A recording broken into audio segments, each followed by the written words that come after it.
Quem aí conhece ou ouvir algo do Bob Marley? Ele foi o principal responsável por disseminar o reggae mundialmente. Ele foi a primeira grande estrela pop que ascendeu do terceiro mundo, vendendo mais de 75 milhões de álbuns. Mas a sua brilhante carreira musical foi interrompida precocemente. Em 1977, Marley descobriu que tinha uma lesão no dedo do pé direito que não cicatrizava. Fazendo alguns exames médicos, o diagnóstico foi melanoma maligno, que é um tipo de câncer de pele. À época, os médicos recomendaram a amputação para mitigar o risco da doença se espalhar pelo corpo. Mas Bob Marley recusou o procedimento por conta de suas crenças religiosas. Como era adepto do Rastafari, ele acreditava que o corpo humano é um templo sagrado e que nenhuma parte deve ser amputada. Em Miami, ele chegou a permitir que o cirurgião ortopédico Dr. William Bacon removesse o tecido canceroso, mas isso não surtiu o efeito desejado. Então, Marley foi até a Alemanha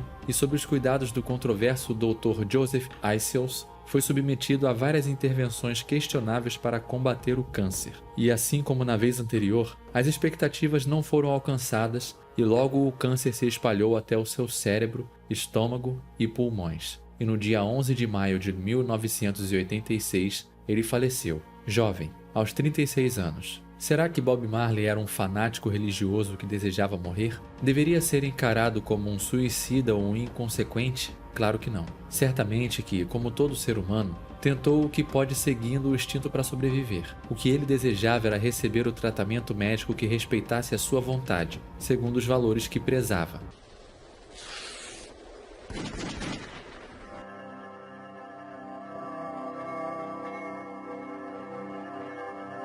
De quem é a propriedade do seu corpo?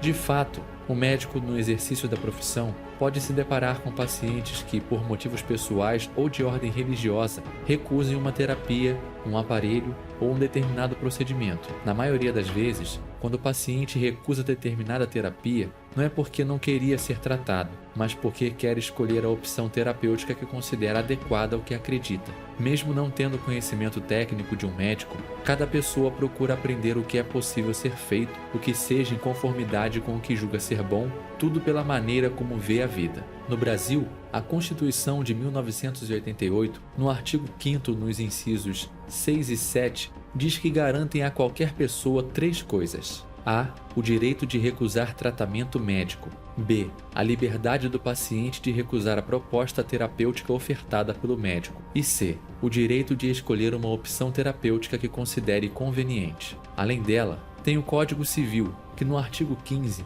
determina que ninguém pode ser constrangido a se submeter a tratamento médico ou intervenção cirúrgica que não queira. Porém, desde o começo de 2020, nasceu uma verdadeira guerra entre os que defendem e os que são contra algo que já foi sempre feito. Nem lembrávamos do nome, mas que ficou famoso: o tratamento precoce. É nada mais que o tratamento inicial, o quanto antes for possível agir aos primeiros sintomas de uma doença. Ele consiste em um esquema terapêutico prescrito conforme cada quadro clínico, por meio da análise médica que lança mão de remédios usados contra outras patologias quando não há algo específico para o mal ainda desconhecido. Isso se chama tratamento off-label, ou fora da bula. É definido como base em observações de êxito que evitaram complicações e então a internação hospitalar. Esse reaproveitamento de medicamentos para combater uma nova doença é algo comum na medicina. Na 6ª edição do volume 72 do periódico Pharmacological Reports, da editora alemã Springer,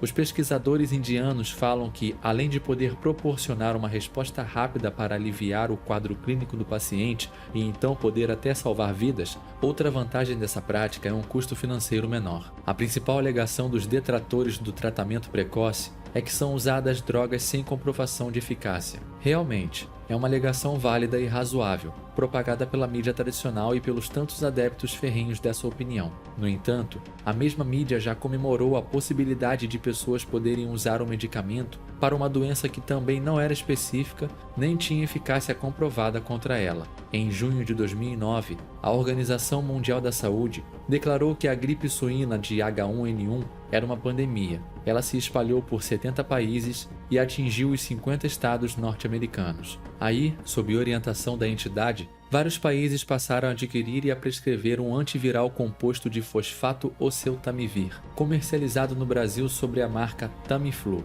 Aqui, o Ministério da Saúde gastou cerca de 400 milhões de reais para atender 14 milhões de pessoas, e no mesmo ano, a recomendação era que ele deveria ser usado em até 48 horas após o início dos sintomas da H1N1 para reduzir a carga viral e evitar quadros graves da doença. À época, o governo federal, do lado oposto do espectro político de 2020, distribuiu para o país todo por meio das unidades básicas de saúde. As pessoas eram incentivadas a procurar tratamento médico já nos primeiros sinais gripais. E para receber o remédio, a pessoa se submetia a um atendimento médico na rede pública ou privada. E se fosse comprovada a suspeita, o médico prescrevia o medicamento na receita. Entretanto, em 2009, não havia estudos robustos que atestassem a eficácia do Tamiflu para combater a H1N1.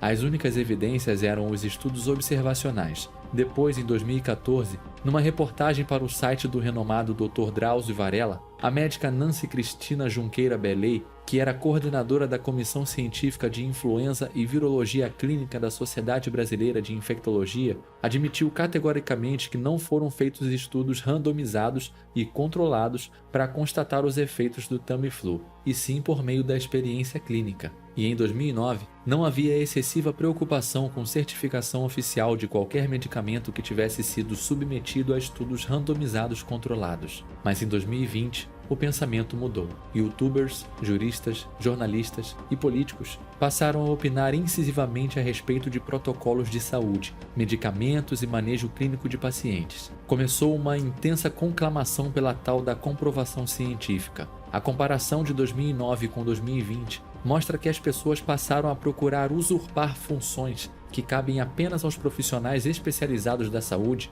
além de transparecer uma tentativa de atropelar a liberdade do paciente para com o próprio corpo. Tudo isso, mesmo estando o médico na linha de frente, lidando diariamente com diversas situações clínicas urgentes, é ele o profissional mais indicado para deliberar o nível de benefício de cada tratamento. Do ponto de vista libertário, o filósofo e economista Hans Hermann Hoppe, na introdução da obra A Ética da Liberdade, de Murray Rothbard, disse: "Toda pessoa é a proprietária de seu próprio corpo, assim como todos os recursos naturais que ela coloca em uso por meio do seu corpo. Ele é o que temos de mais vital e sagrado. É a primeira e mais importante propriedade. Assim, não cabe ao Estado nem aos outros sujeitos impor o que deveríamos fazer para cuidar dele. No Brasil, os tribunais reconhecem um denominado princípio da autonomia. Isso significa que deve ser respeitada a capacidade do indivíduo de se autogovernar. Nisso não há espaço para o tradicional modelo de atendimento médico paternalista, em que todas as definições são decididas isoladamente pelo médico. Segundo esse princípio,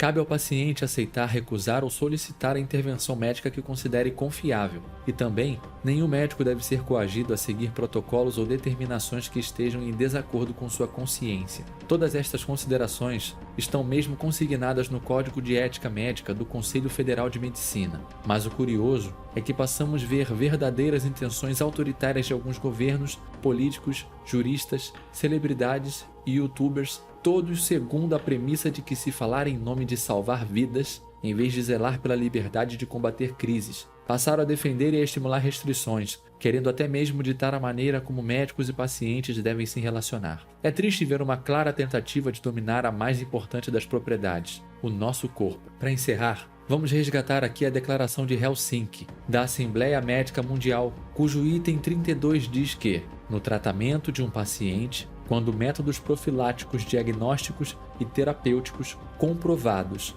não existirem ou forem ineficazes, o médico, com o consentimento informado pelo paciente, deverá ser livre para utilizar medidas profiláticas, diagnósticas e terapêuticas não comprovadas ou inovadoras, se, em seu julgamento, elas oferecerem a esperança de salvar a vida, restabelecer a saúde e aliviar o sofrimento. Mesmo com um desfecho infeliz, Bob Marley estava agindo certo.